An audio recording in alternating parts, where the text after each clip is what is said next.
ধর্মনগর স্কুলের আন্দোলন করতে গিয়ে এলাকার বিজেপি আশ্রিত কতিপয় সমাজদ্রোহীদের হাতে আক্রান্ত হয় 7-8 জন স্কুল ছাত্রী। এদের একজন মৌটুসী দেবনাথের আঘাত গুরুতর হওয়ায় সে বর্তমানে চিকিৎসাধীন রয়েছে জেপি হাসপাতালে।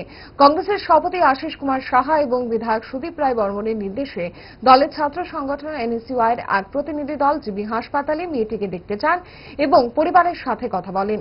তারা শিক্ষামন্ত্রীকে ঘটনা তদন্তক্রমে দোষীদের শাস্তির ব্যবস্থা করতে আহ্বান জানান। এই ক্ষেত্রে মৌটুসী দাসের অবস্থাটা খুব গুরুতর। আমরা নিজে গিয়ে দেখে এসেছি, ডাক্তারবাবুর সঙ্গে কথা বলেছি। আমাদের দলের সভাপতি শ্রদ্ধেয় আশিস কুমার সাহা এবং বিধায়ক সুদীপ রায় বর্মন আমাদেরকে এখানে পাঠিয়েছেন ওনার খোঁজখবর নেওয়ার জন্য, দেখার জন্য।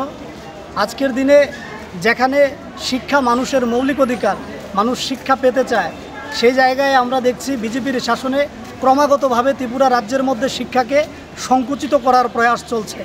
ইতিমধ্যেই পশ্চিম ত্রিপুরা জেলা এবং উত্তর ত্রিপুরা জেলার শতাধিক সরকারি বিদ্যালয় বন্ধ করে দেওয়ার পরিকল্পনা করেছে। রাজ্যের প্রত্যেকটা স্কুল আজ শিক্ষক স্বল্পতায় ভুগছে। যে জায়গায় রাজ্যের ছাত্রীরা চাইছে ওরা শিক্ষার মাধ্যমে এগিয়ে যাবে, ওদের ভবিষ্যৎকে গড়ে তুলবে, আর তাদের এই ভবিষ্যৎ গড়ার পথে অন্তরায় হয়ে দাঁড়িয়েছে বিজেপি আশ্রিত কিছু রাষ্ট্রবাদী মাফিয়ারা। তারই ফলস্বরূপ আজকে আমরা দেখেছি মৌটুসীর উপর প্রাণঘাতী আক্রমণ।